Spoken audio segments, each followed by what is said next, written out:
Gaborone, the capital of Botswana, emerged from humble beginnings in the 1960s when the town didn't extend much further than the government enclave. The infrastructure in this metropolis has come a long way since then, but it has not been without its shortcomings. It's very interesting. Firstly, when Gaborone was planned, the first plan of Gaborone was 1964. It was assumed that the Gaborone will never exceed 15,000 people. In 1970, only 6 years later, Gaborone has 75,000 people. Already then there was a population explosion. Already then what was planned for Gaborone was exceeded. Gaborone has got 300,000 people and has not grown at the pace to accommodate 300,000 people. There's a waiting list of more than 60,000 people for basic accommodation. What that means is the city cannot cope with the population.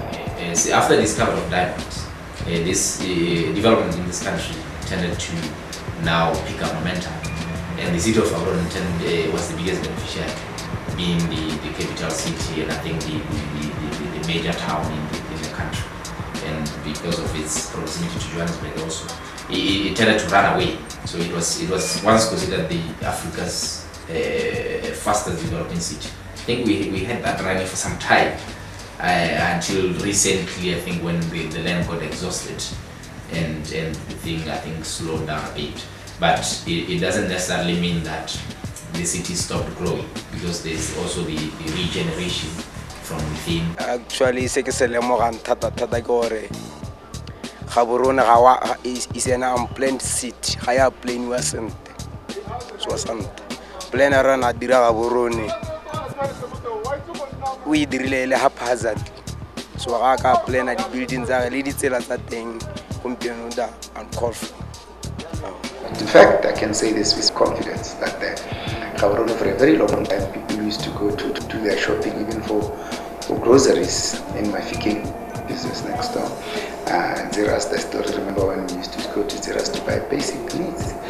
Today, people still go to Johannesburg for their medical attention. So I don't know whether the medical attention in Gaborone is not that sophisticated, but I think it's up to date.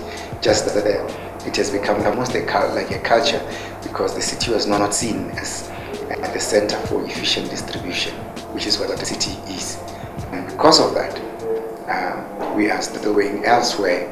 We look out for excellence, we don't look inward for excellence. The development plan for Gaborone is meant to lay out the framework for the city's infrastructure. But the question is, what factors are taken into consideration when the plan is drafted? What happens is services are supposed to follow the development plan. What is being planned will determine where people get to concentrate more in terms of numbers and all that. What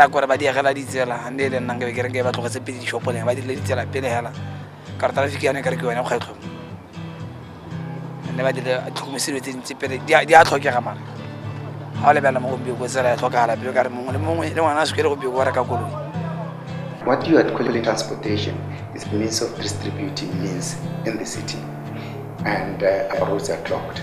And the reason for that is this population explosion, and the need to distribute services is very high. It has overshot the available road. That's why there's such a big overhaul. Really interest go really tsa gore go no go ka change thata ne re le ditse gore ngwa ditsela di ka designwa ka mohuta o se le seng ka di robot hela wa bona go design ye ke buang a di designing e tshwanang ya di robot hela wa bona ke ra ile gore o ka tswa ko north mo Gaborone wa south no o sna traffic e ntse e go disturba wa bona. So basically the widening of roads, makes it more economic to travel within the city, because you take shorter periods of time to move from one place to the other, as opposed to having traffic jams all the time. And entrepreneurs are people who are very time conscious.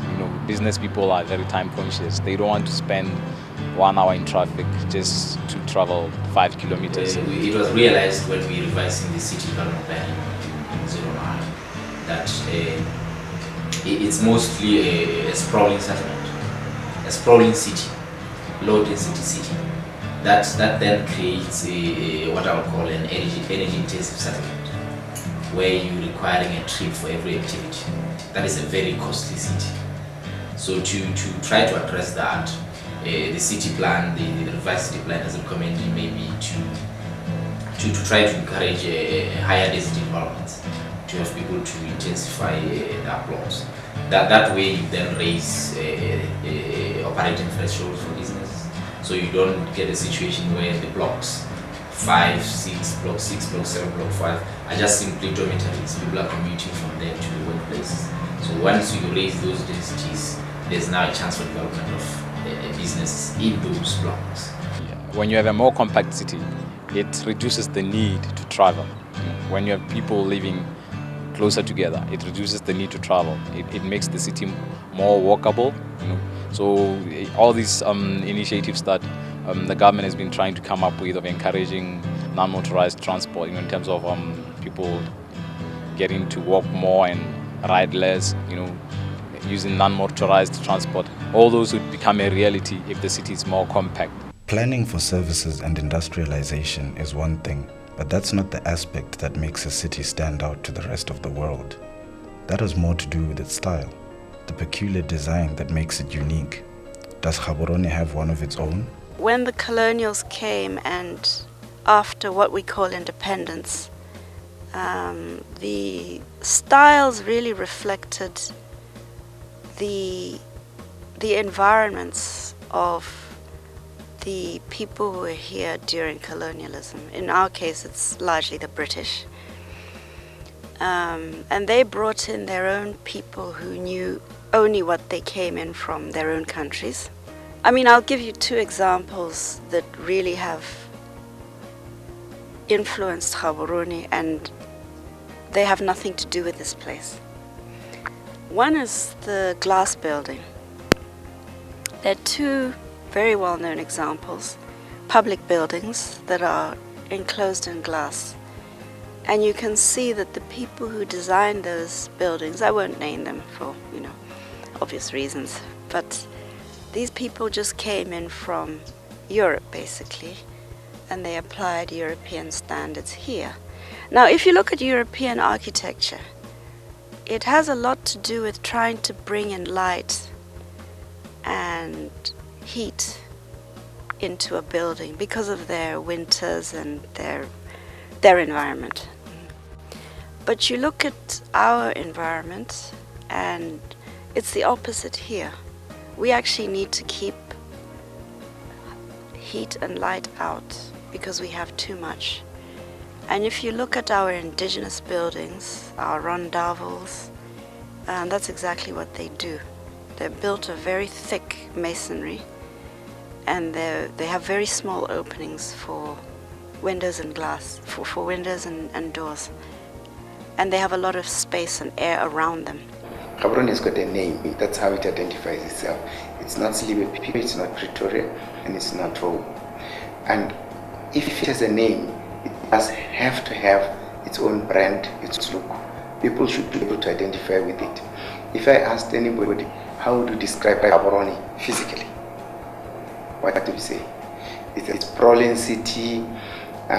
You can't think of anything that you can tie to it and say, this is Gaborone.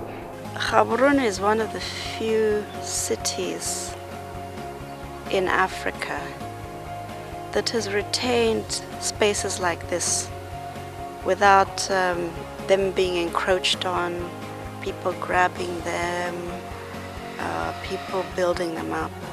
They're still open. They're neglected. There's a lot that can be done. In many ways they're wasted, dead spaces, but at least they're still there. What we have done in our exercise is to create vistas, to create landmarks, to create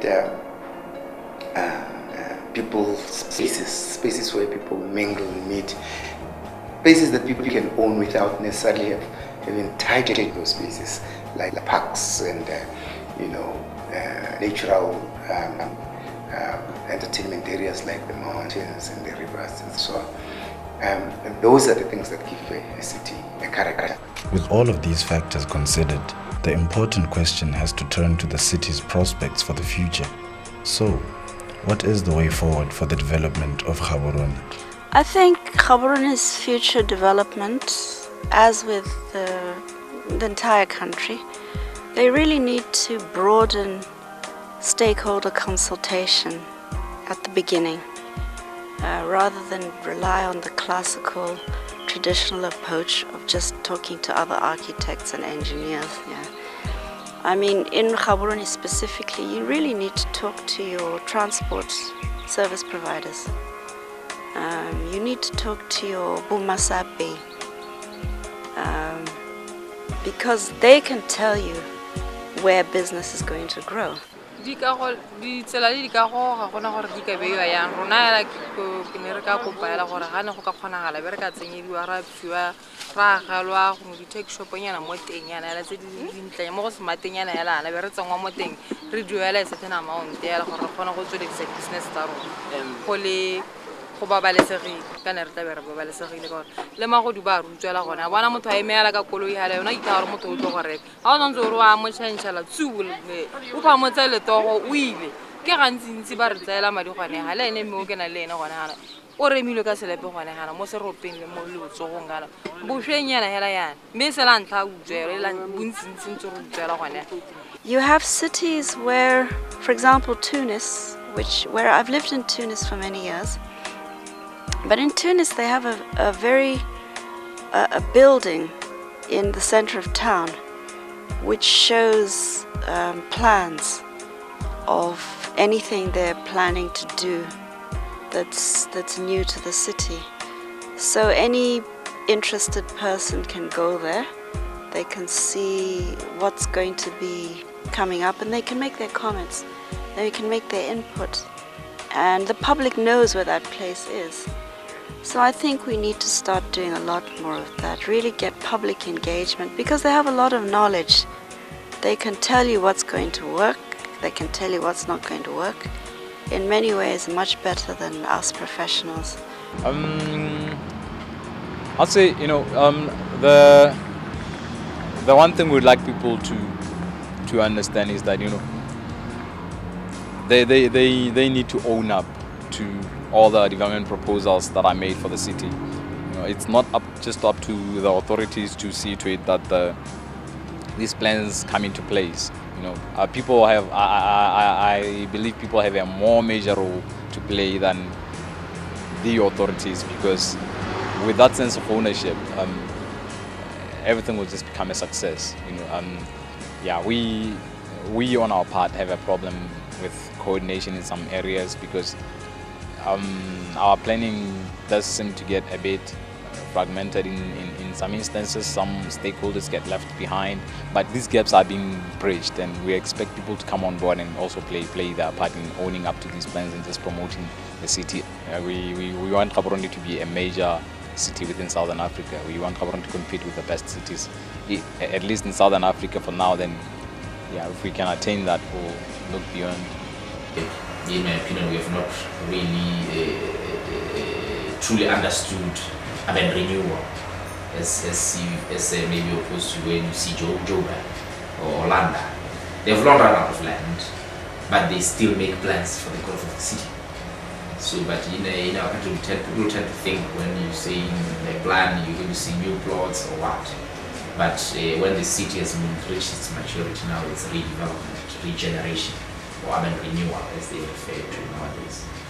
I mean, if I were to give you an example of being in Oxford Street in London, I mean, you have Soho, you have Liverpool Street, you have Tottenham Court Road, and so on. The same happens in New York, and so on.